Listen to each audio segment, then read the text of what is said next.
Bonjour à tous, bienvenue dans cette seconde émission autour de l'astrologie. Aujourd'hui, nous sommes avec Sarah. Bonjour. Sarah, Bonjour. Qui a bien voulu se prêter à cette expérience. Et donc nous allons tout d'abord aborder le signe du Verseau, puisque nous sommes rentrés dans le Verseau depuis déjà quelques jours, et que Sarah est du signe du Verseau. Alors, en tout cas, c'est ce qu'on m'a dit depuis que je suis petite. Verseau ascendant Vierge, mais alors qu'est-ce que ça veut dire? Je sais pas trop, et j'ai l'impression que c'est encore bien plus compliqué que ce que j'avais pu penser. Ça m'en a l'air. Alors, on va essayer d'éclaircir un petit peu ces notions. Donc, le Verseau, déjà être du signe du Verseau signifie que le Soleil est dans ce signe au moment de la naissance. Alors, pour donner quelques grandes lignes sur ce signe astrologique, le Verseau, tout d'abord, est un signe d'air. C'est le troisième des signes d'air, après les Gémeaux et la Balance. Qui dit air vient nous parler de la fonction intellectuelle, mentale, Okay. et par conséquent de la communication.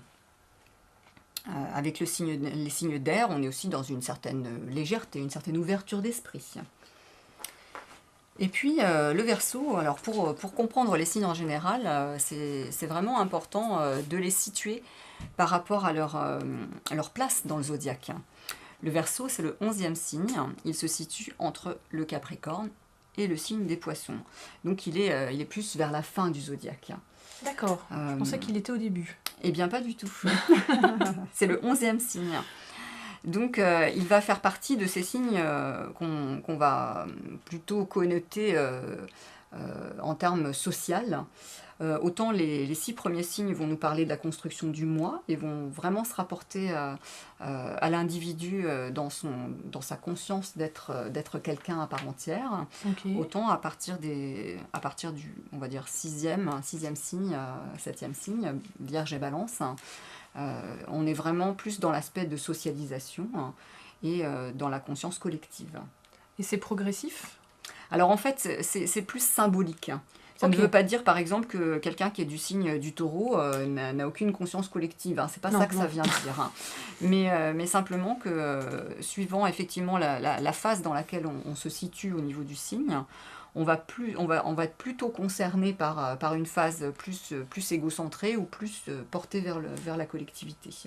Alors, je vais peut-être dire des bêtises, mais j'avais l'impression que le signe du Poisson était quelqu'un de plutôt centré sur lui, et le Capricorne également, par rapport à ceux que je connais. Mmh. Et du coup, je me posais, ça semble un peu en opposition avec ce que tu dis là. Oui, la remarque est intéressante. En fait, ça, c'est, je dirais, la réaction individuelle de la personne. Okay. Mais symboliquement, ce sont vraiment des signes qui sont tournés vers la collectivité. Et même si, effectivement, le Capricorne, il a un côté égocentré dans le sens où il est ambitieux.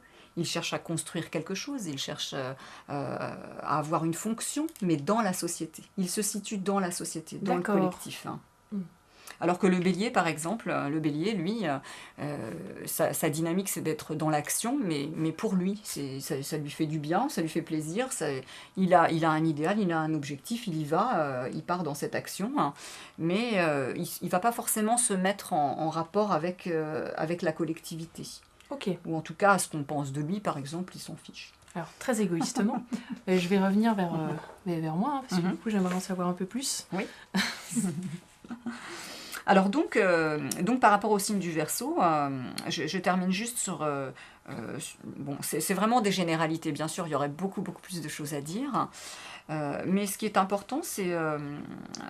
donc par rapport à cette place de 11e signe, il correspond aussi à la 11e maison. Donc les maisons sont les domaines de notre vie.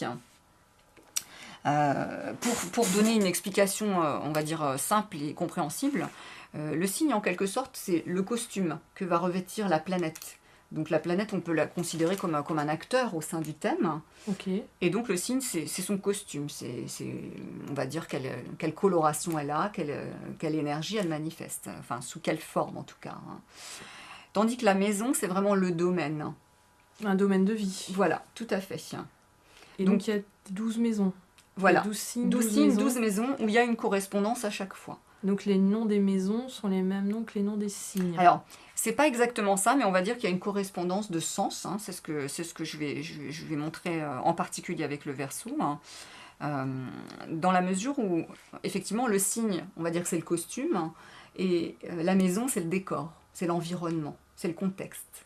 Ok. Autrement dit, donc, le Verseau qui va, dans ses caractéristiques, dans ses qualités, qui va nous parler d'ouverture d'esprit, de fraternité, de désir de faire évoluer les choses, mais aussi d'indépendance, de liberté.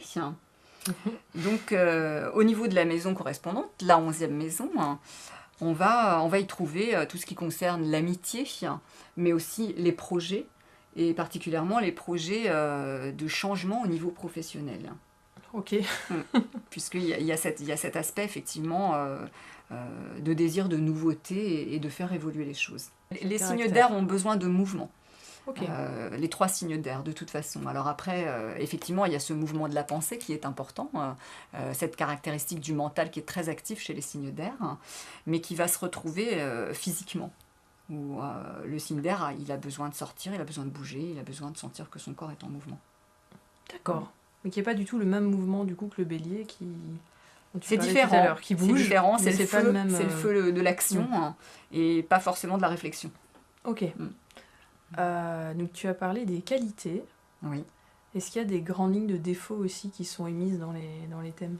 Oui, alors ce que je pourrais dire... J'ai envie de l'entendre, mais... Alors moi, j'aime bien parler de qualité, mais j'aime pas parler de défaut. Alors pourquoi ? Parce que pour moi, ça vient enfermer la personne, et surtout, ça vient un petit peu atteindre sa confiance en elle, ce qui n'est pas vraiment efficace ni positif en termes de développement personnel. Mais plutôt que de parler de défauts, je dirais plutôt d'utilisation de certaines caractéristiques. Donc chacun a sa façon de les utiliser. Et puis le contexte est très important. C'est-à-dire que parfois, une qualité, dans une certaine situation, peut devenir un défaut et inversement. Les qualités de ses défauts, les défauts de ses qualités. Exactement. Donc, par exemple, pour le Verseau, cette qualité d'indépendance, je dirais d'aspiration à la liberté, peut être une grande qualité, bien sûr, puisque le Verseau va vouloir faire les choses à sa façon. Et inversement, pour les autres, ça va des fois être un petit peu compliqué, parce qu'on va avoir du mal à le suivre. Ça va en général, j'attends. C'est vrai que la notion d'amitié qui a été évoquée tout à l'heure, elle est très importante pour moi. Et donc, je préfère être sûre que tout le groupe soit présent, ait compris, répéter les choses plusieurs fois. Voilà, j'ai compris qu'effectivement, avec le temps, avec l'école, j'ai compris qu'on ne comprend pas tous de la même façon. Et que s'assurer que tout le monde a bien saisi permet d'avancer ensemble, plutôt que d'avoir compris tout seul. Ce qui n'est pas toujours très productif. Absolument. Surtout en équipe. Alors, ce qui est intéressant d'aller regarder, parce que, en dehors du fait que le soleil est en Verseau et que donc il est fort probable que vous vous retrouviez dans ces qualités, dans ces symboles, ce qui va être intéressant, c'est d'aller regarder dans quelle maison se situe votre soleil de naissance. Mais aussi avec quelle planète il est en relation. Donc le soleil de naissance, il est en Verseau. Tout à fait. Et la planète en relation? Alors, c'est ce qu'on va regarder, c'est ce qu'on va découvrir dans votre thème. D'accord. Donc déjà, on peut voir que le soleil se trouve juste sur... il est quasiment sur l'entrée de la maison 6, de la 6e maison, qui correspond au signe de la Vierge, et c'est votre ascendant. Tiens. D'accord, donc la maison, c'est la Vierge. Alors, c'est pas la Vierge, mais elle a une correspondance de sens. Puisque la maison 6, c'est la maison du service, c'est la maison du travail, mais au sens du travail pour gagner son pain. Il y a une notion de contrainte quand même dans la maison 6, de contrainte du quotidien, mais aussi du travail en général, puisqu'on a besoin de travailler souvent pour pouvoir vivre. C'est plus terre à terre et moins exotique que le Verseau. Absolument, c'est très concret, c'est très pragmatique. Et en même temps, donc, le soleil Verseau se trouvant à la pointe de cette maison 6 vient nous dire que cette maison, votre façon de l'investir va être une façon Verseau. Donc une façon très avant-gardiste, très originale, voire marginale. Mais en tout cas, voilà. En tout cas, conscience du terre-à-terre, mais avec une prise en main plus... Beaucoup plus ouverte. Beaucoup plus ouverte. Ok. Même si l'ascendant vierge, effectivement, nous laisse supposer qu'il y a un désir de perfection, un désir de bien faire les choses, de bien mettre chaque chose à sa place, d'être très organisé, n'est-ce pas? Mais le Verseau va donner peut-être plus d'ouverture. Que si, par exemple, on avait un Mercure vierge en maison 6, ce serait très différent. On serait certes.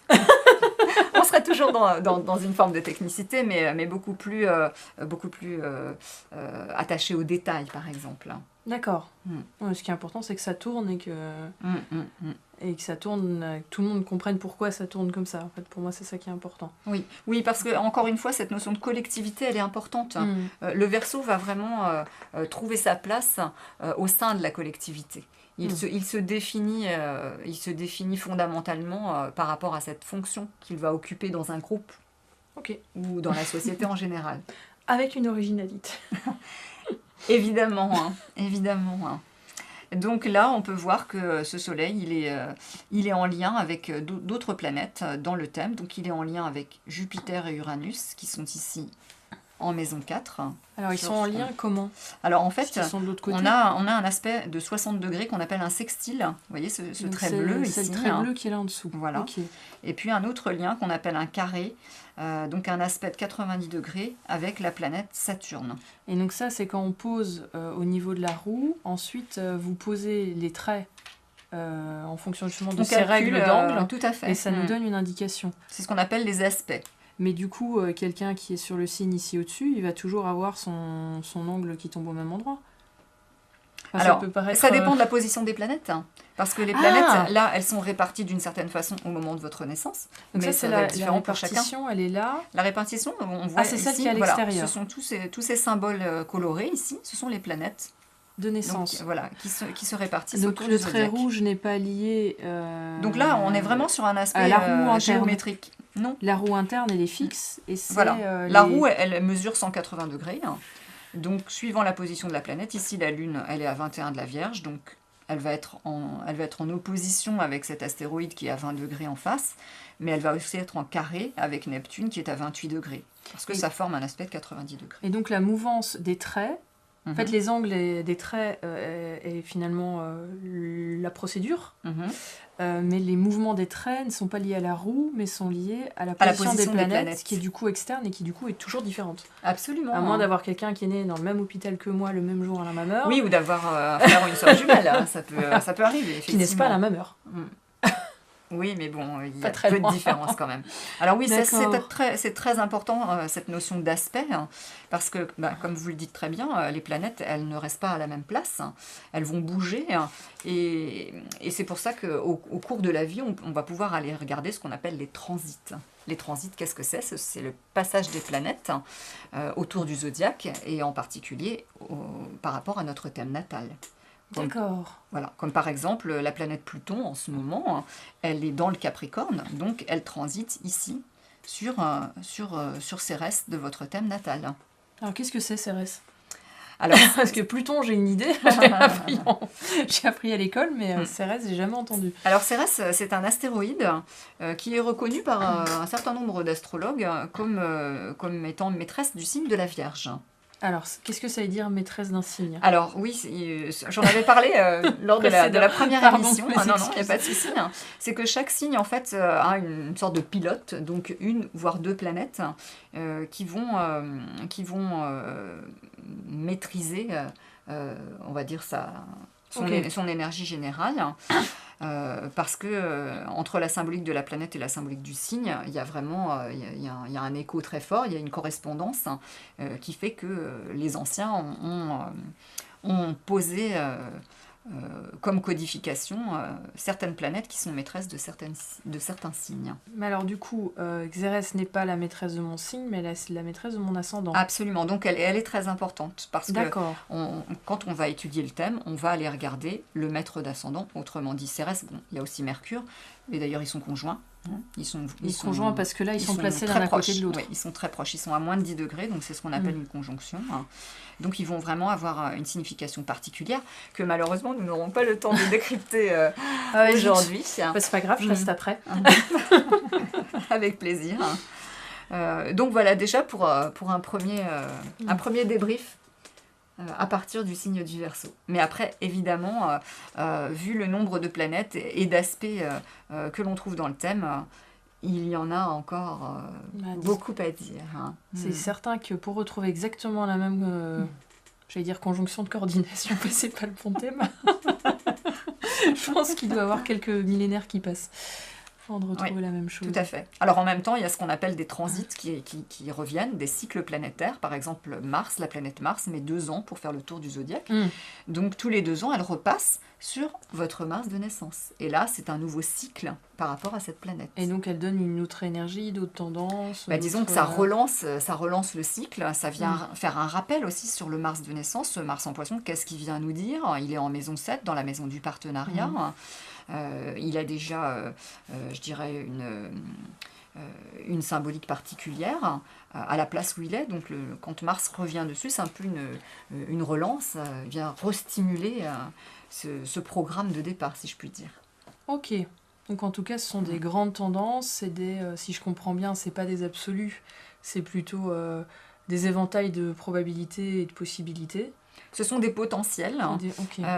On va regarder où sont situées les énergies par rapport à la carte natale. Et après, chacun a le libre arbitre de les utiliser comme bon lui semble, comme il le peut. Et l'horoscope du matin, alors on oublie. On va dire que ça a plus un effet placebo, ça peut faire du bien. Mais, surtout quand on le lit le lendemain et qu'on fait rater. Mais bon, c'est gentil, on va dire, l'horoscope. C'est pas et puis là, c'est pas du tout le même exercice. Non, c'est très différent. Le thème astral, du coup, si je comprends bien, n'a rien à voir avec une éventuelle essai de prédiction ou autre. On est vraiment sur des tendances du caractère. Non, alors il faut savoir que certains astrologues font de la prédiction à partir de calculs très pointus. Ce n'est pas ma démarche. Parce qu'effectivement, j'estime que chacun a son libre arbitre, que c'est important qu'il en reste conscient et que le but, c'est de l'aider à mieux prendre ses décisions à partir de ce qu'on va pouvoir observer des configurations. Sans revenir juste sur ce que tu avais décrit, le signe du Verseau, je suis complètement d'accord sur l'importance de la liberté de prendre sa décision, c'est sûr. Voilà, merci pour votre attention. J'espère que cette émission vous aura intéressé et je vous dis à bientôt.